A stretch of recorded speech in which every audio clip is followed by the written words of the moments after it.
यार एक बात बताओ, कभी रात में अकेले चल रहे हो और अचानक पैर के पास से कोई रस्सी जैसी चीज सर से निकल जाए?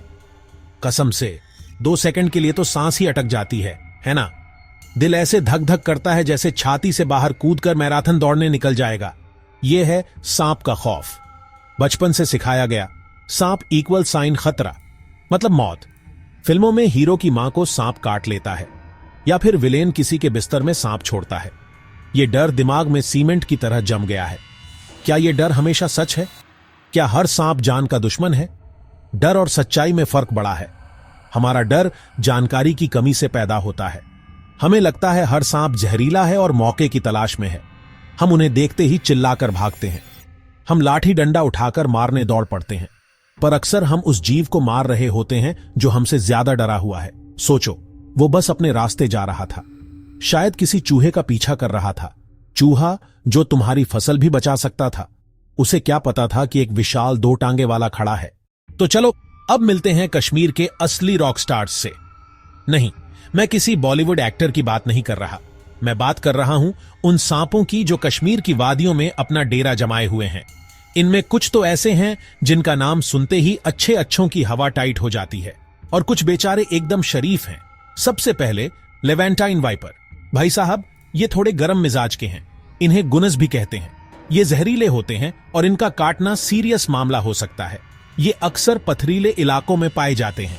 ये अक्सर झाड़ियों में पाए जाते हैं। इनका रंग मिट्टी जैसा होता है, इसलिए इन्हें पहचानना मुश्किल। अब हिमालयन पिट वाइपर, ये भी वाइपर फैमिली का सदस्य है, मतलब जहर तो इसमें भी है। ये लेवेंटाइन जितना अग्रेसिव नहीं होता। ये ऊंचाई वाले इलाकों में रहता है। ये जंगलों में मिलता है। ये चट्टानों के बीच रहता है। इसके सिर पर गड्ढे होते हैं, इंफ्रारेड जैसे सुपर पावर। ये चुपचाप रहता है, छेड़ा ना जाए तो परेशानी नहीं। दोनों खतरों के खिलाड़ी थोड़ी दूरी बनाए रखें। अब हीरो रैट स्नेक, धामन, लंबा, फुर्तीला और पूरी तरह जहर मुक्त। अब आते हैं मेन टॉपिक पर, जहर। यह शब्द सुनते ही दिमाग में एक ही चीज आती है, खतरा। लेकिन यह जहर है क्या चीज? कोई एसिड है या कोई जादुई लिक्विड? देखो, सिंपल भाषा में समझो। सांप का जहर, जिसे वेनम कहते हैं, असल में एक तरह का मॉडिफाइड सलाइवा यानी थूक है। हां, सही सुना तुमने। यह कोई मामूली थूक नहीं है। यह एक कॉम्प्लेक्स कॉकटेल है। Protein enzyme. हर जहरीले सांप का वेनम अलग होता है, जैसे हर शेफ की अपनी सीक्रेट रेसिपी होती है। यह वेनम ग्लैंड्स में बनता है और दांतों से इंजेक्ट होता है। सांप का जहर शिकार को मारना या काबू में करना चाहता है ताकि वो उसे निगल सके। कुछ जहर न्यूरोटॉक्सिक होते हैं। नर्वस सिस्टम पर हमला, दिमाग शरीर कनेक्शन टूटना, लकवा, उसकी सांस रुक जाती है और आखिरकार मौत हो जाती है। कोबरा क्रैत, ये बहुत तेजी से असर करता है और इसे सबसे खतरनाक माना जाता है। सोचो, वाईफाई का सिग्नल अचानक चला जाए, बस वैसा ही कुछ हाल नर्वस सिस्टम का होता है। दूसरा टाइप हीमोटॉक्सिक है। कश्मीर के वाइपर इसी टाइप के हैं। ब्लड सेल्स पर हमला। अब तुम सोच रहे होगे कि अगर ये सांप इतने खतरनाक हैं तो प्रकृति ने इन्हें बनाया ही क्यों? क्या भगवान जी का मूड खराब था उस दिन? नहीं यार, ऐसा नहीं है। ये सांप हमारे इकोसिस्टम यानी पर्यावरण के लिए बहुत जरूरी हैं। इन्हें तुम प्रकृति का बॉडीगार्ड या मैनेजर समझ सकते हो। इनका सबसे जरूरी काम है छोटे जानवरों की आबादी को कंट्रोल में रखना। सोचो, अगर सांप न होते तो क्या होता? चूहे, मेंढक, छिपकली, कीड़े मकोड़े, ये चूहे हमारे खेतों की सारी फसलें छट कर जाते, हमारे घरों में घुसकर अनाज खराब करते और बीमारियां फैलाते। एक सिंपल सा उदाहरण लो। मान लो एक खेत है, उसमें बहुत सारे चूहे हैं जो फसल को नुकसान पहुंचा रहे हैं। अब किसान क्या करेगा? वो बाजार से महंगी जहरीली दवाइयां लाएगा और खेत में छिड़केगा। उन दवाइयों से कुछ चूहे तो मर जाएंगे, लेकिन वो जहर मिट्टी में भी मिलेगा, पानी में भी मिलेगा और फसल पर भी लगेगा। जब हम वो अनाज खाएंगे तो वो जहर हमारे शरीर में भी जाएगा। मतलब प्रॉब्लम सॉल्व करने के चक्कर में हमने एक नई प्रॉब्लम खड़ी कर दी। चलो अब बात करते हैं बॉलीवुड और टीवी सीरियल्स द्वारा फैलाए गए सबसे बड़े रायते की। हमारे दिमाग में सांपों की जो इमेज बनी है उसमें 90% हाथ इन्हीं का है। इच्छाधारी नागिन, बदला लेने वाला सांप, सांप जो बीन की धुन पर नाचने लगता है, और वो सांप जिसके सिर पर रत्न होता है। भाई, ये सब सुनकर हंसी भी आती है और गुस्सा भी। ये सब सफेद झूठ हैं, जिनका सच्चाई से दूर दूर तक कोई लेना देना नहीं है। हकीकत तो यह है कि सांप के कान ही नहीं होते, तो वो बीन की धुन पर नाचेगा कैसे? वो तो सपेरे के हाथ के मूवमेंट को देखकर रिएक्ट करता है। सबसे बड़ा मिथक तो यही है कि हर सांप जहरीला होता है। दुनिया में सांपों की 3000 से ज्यादा प्रजातियां हैं और उनमें से सिर्फ लगभग 600 ही जहरीली हैं, और उन 600 में से भी सिर्फ 200 प्रजातियां ऐसी हैं जिनका जहर इंसान के लिए जानलेवा हो सकता है। भारत में तो ये आंकड़ा और भी कम है। यहां पाए जाने वाले सांपों में से 80% से ज्यादा जहरीले नहीं होते हैं। मतलब अगर तुम्हें 10 सांप दिखें तो उनमें से 8 तो बेचारे शरीफ ही होंगे। एक और पॉपुलर मिथक है कि सांप दूध पीते हैं। सांप एक रेप्टाइल है, मैमल नहीं। कश्मीर की कहानियों में सांपों का जिक्र हमेशा दिलचस्प रहा है। हर जगह की तरह कश्मीर की लोक कथाओं और परंपराओं में भी सांपों का एक खास स्थान है। यहां की कहानियों में सांप सिर्फ डर का प्रतीक नहीं है, बल्कि उसे अक्सर शक्ति के रूप में देखा जाता है, रहस्य के रूप में देखा जाता है, कभी कभी तो रक्षक के रूप में भी देखा जाता है।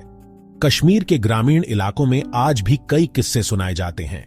झरनों का रक्षक माना जाता है, झीलों का रक्षक माना जाता है, खजानों का रक्षक माना जाता है। लोगों का मानना है कि कुछ खास जगहों पर बड़े बड़े सांप रहते हैं जो दैवीय शक्तियों के मालिक हैं। ये कहानियां पीढ़ी दर पीढ़ी चली आ रही हैं। एक बहुत प्रसिद्ध कश्मीरी लोक कथा हिमाल और नागराय में नागराज का जिक्र आता है। यह कहानी प्यार से भरी है, यह कहानी त्याग से भरी है, यह कहानी रहस्य से भरी है। शेषनाग झील ये कहानियां दिखाती हैं कि कश्मीरी संस्कृति में सांप को दुश्मन नहीं माना गया, बल्कि उसे प्रकृति की एक रहस्यमयी शक्ति के रूप में सम्मान दिया गया है। दोनों के बीच एक संतुलन बनाना ही समझदारी है, लेकिन साथ ही वैज्ञानिक जानकारी को भी अपनाना होगा। चलो अब सबसे प्रैक्टिकल बात करते हैं। ज्ञान और कहानियां अपनी जगह हैं, लेकिन अगर सच में कभी किसी सांप से पाला पड़ जाए तो क्या करना चाहिए? सबसे पहला और सबसे जरूरी नियम पैनिक नहीं करना है। मैं जानता हूं यह कहना आसान है और करना मुश्किल, लेकिन घबराने से सिचुएशन और खराब हो सकती है। जब हम घबराते हैं तो हम तेजी से हरकत करते हैं और सांप को हमारी तेज हरकत से खतरा महसूस हो सकता है। इसलिए जैसे ही सांप दिखे वहीं स्टैच्यू बन जाओ। बिल्कुल हिलना डुलना नहीं है। सांप की नजर थोड़ी कमजोर होती है, वो हलचल को ज्यादा जल्दी पकड़ता है। जब तुम शांत खड़े रहोगे तो हो सकता है वो तुम्हें कोई पेड़ या पत्थर समझकर अपने रास्ते चला जाए। जब तुम शांत खड़े हो तो धीरे धीरे सिचुएशन को समझो। देखो कि सांप तुमसे कितनी दूर है, क्या वो तुम्हारी तरफ आ रहा है या तुमसे दूर जा रहा है। ज्यादातर मामलों में सांप तुमसे दूर ही जाना चाहेगा, उसे तुमसे कोई लेना देना नहीं है। जब तुम्हें लगे कि वो तुमसे दूर जा रहा है तो तुम भी धीरे धीरे बिना कोई जल्दबाजी किए उल्टी दिशा में पीछे हटना शुरू कर दो। तो हमेशा जूते पहनो, हो सके तो लंबे जूते। याद रखो, समय ही जिंदगी है। तुमने ये कहावत तो सुनी होगी, लोहा ही लोहे को काटता है। सांप के झर के मामले में भी कुछ ऐसा ही है। यहां झर ही झर को काटता है। जिस दवा से सांप के काटने का इलाज होता है उसे एंटीवेनम कहते हैं, और तुम्हें जानकर हैरानी होगी कि ये एंटीवेनम भी सांप के झर से ही बनता है ना कमाल की बात? ये पूरा प्रोसेस बहुत ही दिलचस्प है। एक्सपर्ट्स जहरीले सांपों से बहुत सावधानी से उनका जहर निकालते हैं। फिर इस जहर की बहुत थोड़ी कंट्रोल्ड मात्रा घोड़ों के शरीर में इंजेक्ट की जाती है। ये एंटीबॉडीज वो सैनिक हैं जो जहर के प्रोटीन को पहचान कर उसे बेअसर कर देते हैं। जब काफी मात्रा में एंटीबॉडीज तैयार हो जाती है तो उस जानवर के शरीर से थोड़ा खून निकाला जाता है। फिर उस खून में से प्लाज्मा को अलग किया जाता है, क्योंकि सारी एंटीबॉडीज इसी प्लाज्मा में होती हैं। यही है एंटीवेनम। जब किसी इंसान को सांप काटता है तो यही एंटीवेनम इंजेक्शन के जरिए उसके शरीर में डाला जाता है। ये एंटीबॉडीज तुरंत सांप के जहर को न्यूट्रलाइज कर देती है और इंसान की जान बच जाती है। हमने जाना कि सांप उतने बुरे नहीं हैं जितना हम उन्हें समझते हैं, लेकिन वो जीवनदाता भी हैं, क्योंकि वो हमारे इकोसिस्टम को बचाते हैं। वो हमारे दुश्मन नहीं हैं, बल्कि हमारे पर्यावरण के वो गुमनाम दोस्त हैं जो चुपचाप अपना काम करते रहते हैं। डर को ज्ञान से बदलो और तुम पाओगे कि ये दुनिया पहले से कहीं ज्यादा खूबसूरत और दिलचस्प है।